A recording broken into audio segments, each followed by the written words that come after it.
What's working, what's not working. The year is over. 2023 is just in the books. Markets have closed.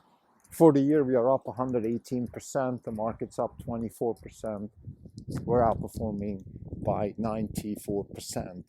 When I do these year-end reviews, I try to be very succinct because I think what matters is really what works and what doesn't work. What are we focusing on? What captures our attention, either in the positive or in the negative? So let's start with what works. Interest rates are plateauing. The forward curve is showing down, which is incredibly important for a couple of things. Consumption, it's important for pricing of assets, and it's important also for generally the expectations and the fear in the market. So those three aspects are good as far as assets are concerned. What also is working is that we have, I think, definitely an abating of eco-communism, ethno-fascism, sloganism, cancelism, like all these terrible developments that took, pace, particularly with the rise of COVID and all these things that came with it, the lockdowns and the meandering of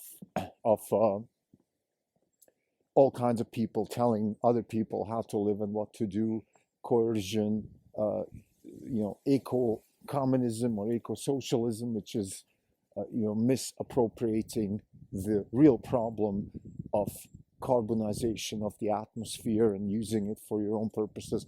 All these things are abating. So that will be the second thing that is working. As far as US election is concerned, I think we can have a third thing added to it, which is the concerns about the deficit. Now, I want to caveat this. I think the deficit of the United States and the debt of the United States is definitely a thing that is not working. So I'm going to put that in the not working category. But at least what's working this year is going to be a focus, hopefully a change in the guard in Washington, away from this leaderless situation that we're in right now. Whether it's left or right actually doesn't matter too much to us because the candidates on both sides are not very compelling. But having said that, we believe that there's still ample room for action in terms of at least lowering the deficits, if not removing them, and focusing on the debt. What's definitely working is fundamental change in the economy. We have engineering practices and disruption coming from AI, coming from generative AI, large language models, transformer technology. I've spoken ample about this, and I'm not going to have a technical episode here. Just let me say that we see a massive improvements in compute. We see solutions to the memory wall problem. We see the ability to use transformer technology in more dimensions for robotics applications. And we also expect ImageNet/Chat GPT moment for robotics coming from Tesla and its self-driving car technology. This is the most important part of this conversation as far as our portfolio is concerned. We believe that the end-to-end training that Tesla is doing, maybe it's not perfect right now. FSD version 12 is probably not the perfect architecture and model and algorithm that is going to have the car drive itself. But it's the beginning of a massive change in the way robotics in general is being treated, from a bespoke endeavor into a fully end-to-end scalable technology. This is the view that we have. Whether it's going to happen in 2024 or later is not so important, but the trajectory is on the right path, and the wealth creation that comes with it is on the right path. So this definitely is, I would say, the most important thing for our portfolio.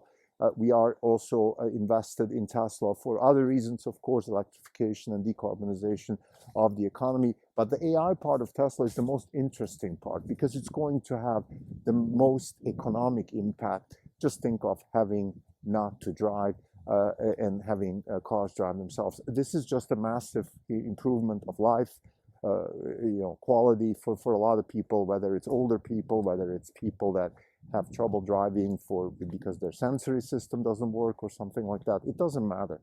It's going to help a lot of people. And it's also interesting from a technological perspective. Let me just squeeze in one little technical aspect here. Think of a transformer as a self-attention, layered, deep neural net that works in a sort of autoregressive way and acts as a, kind of like an operating system. And this operating system can, at this point where we are in the trajectory of the technology, it can do things like write a poem because it can predict the next word pretty well.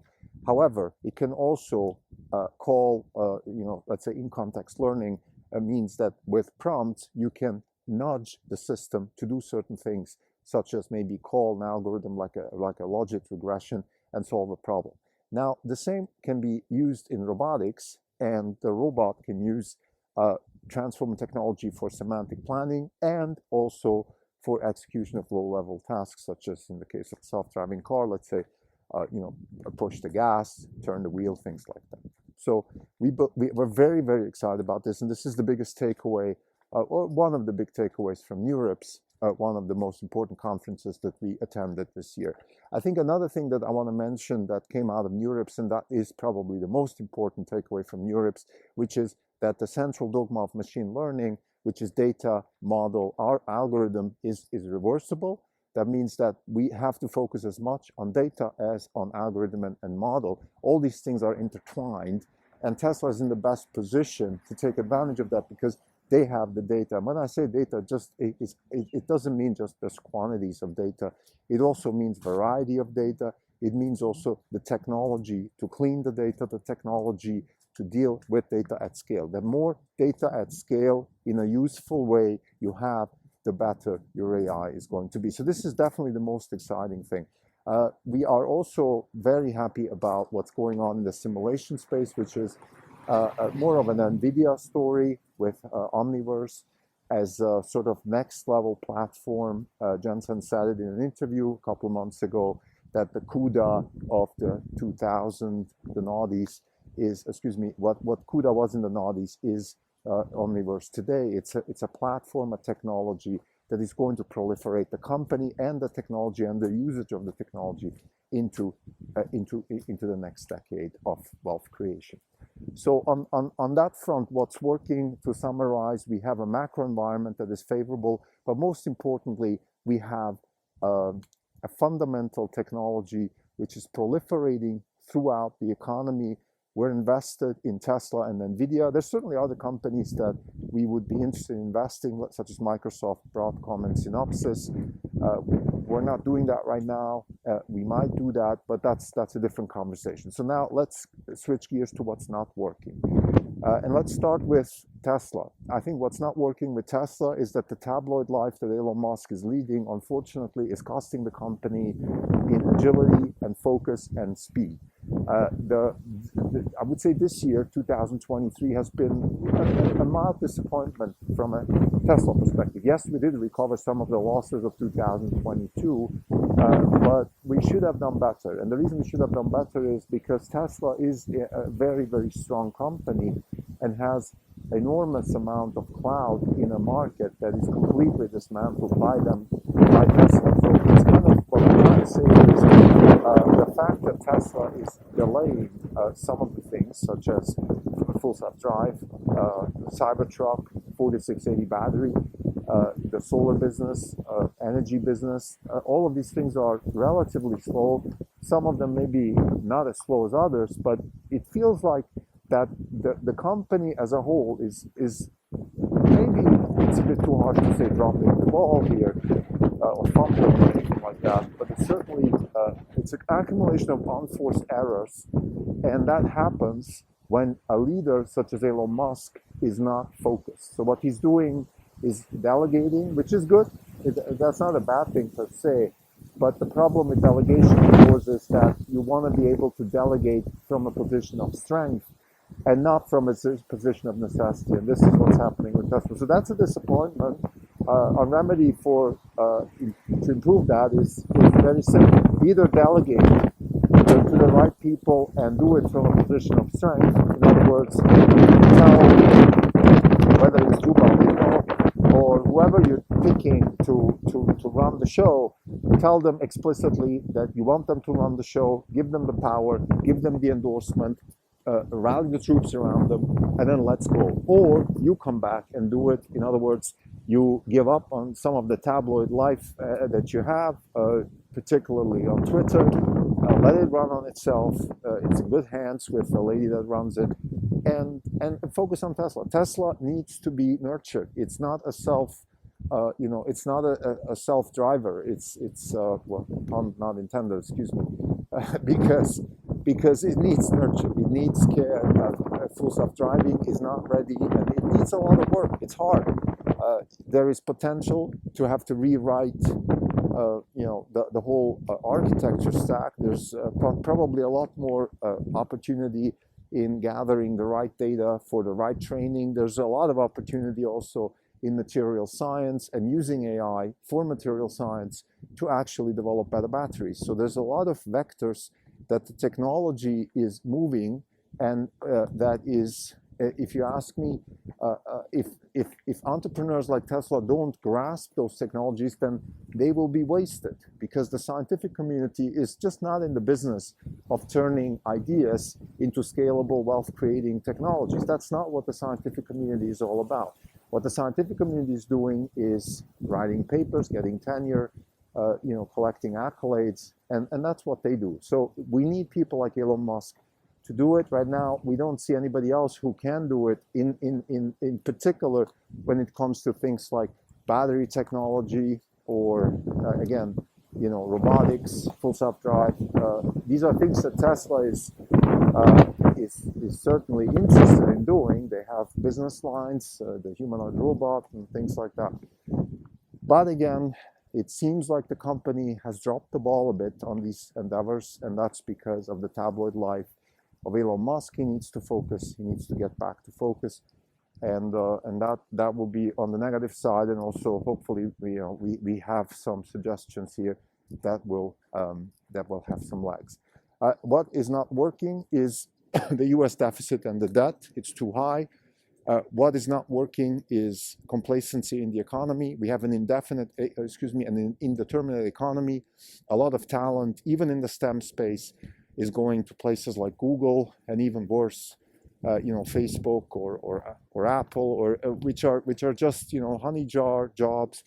There's nothing really going on there. There's no accountability. It's research disguised in corporate life, or corporate life disguised in research. That's fine. It's okay for a NeurIPS conference. There's been some interesting papers that came out of DeepMind, but it's not enough to move the needle. We need more wealth creation, particularly given the amount of debt that we have. We need more growth. I echo Peter Thiel here. We absolutely need more progress in science that can translate into technology. I think the US is sort of being Europeanized, where we have a massive army of overeducated academics that either stay in academia or work in the corporate world as academics and just lack any accountability, lack any risk-taking. That's the biggest problem. We need more risk-taking, and this, a vicious circle of fiat money, government intervention, monetizing of debt, and turning things like risk-taking into almost things that need to be avoided. This culture of stability and never being wrong, and not being able to take criticism, and lack of risk-taking, lack of incentive to take risk, and also lack of desire to take risk. These are all dangerous cultural movements that we hope can be reversed. It just takes a Starship flight, or a Cybertruck launch, or hopefully soon an FSD-12 launch at scale that shows people what's possible, that excites people. So people are excitable. People aren't lazy. People, in essence, principally want purpose. They want to work, they want to be accountable, they want to take risk. But they also need leaders. And like I said just before, Elon Musk has dropped the ball a bit on this. We need to rally the troops again. Young graduate students, I see it in my son, he's just about to go to college.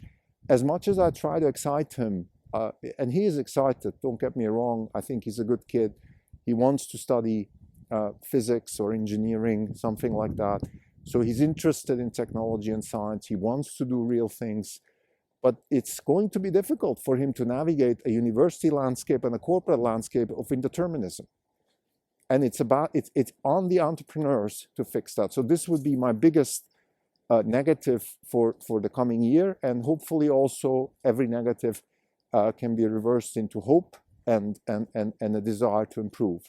This is definitely something that we need to improve. Lastly, I want to mention China. To me, China is always, I have a sweet spot for China, no matter how bad the Communist Party is.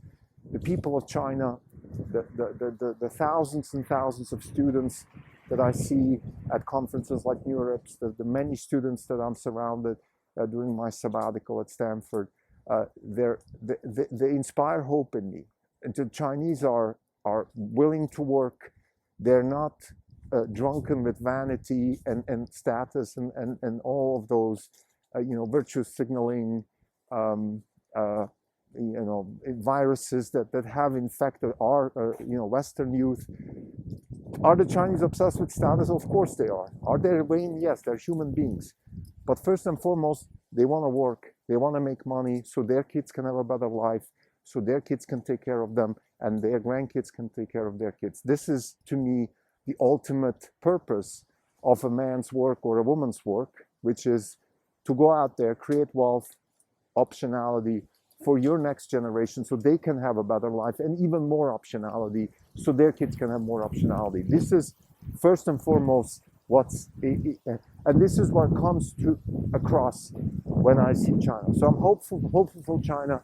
Yes, I know there are issues with the Communist Party and things like that, but nevertheless, I would put China as a positive. So to summarize what's working, we have a better macro environment. We have a good technologies, fundamental new engineering practices that they're going to have a large impact, in particular transformer technology and AI. And then on the negative side, we have a high amount of debt and deficit, which has fostered a culture of complacency and lack of accountability. And lastly, on the positive side, we have China, which is, in my opinion, a positive force for better and for accountability and progress in the world. Thank you.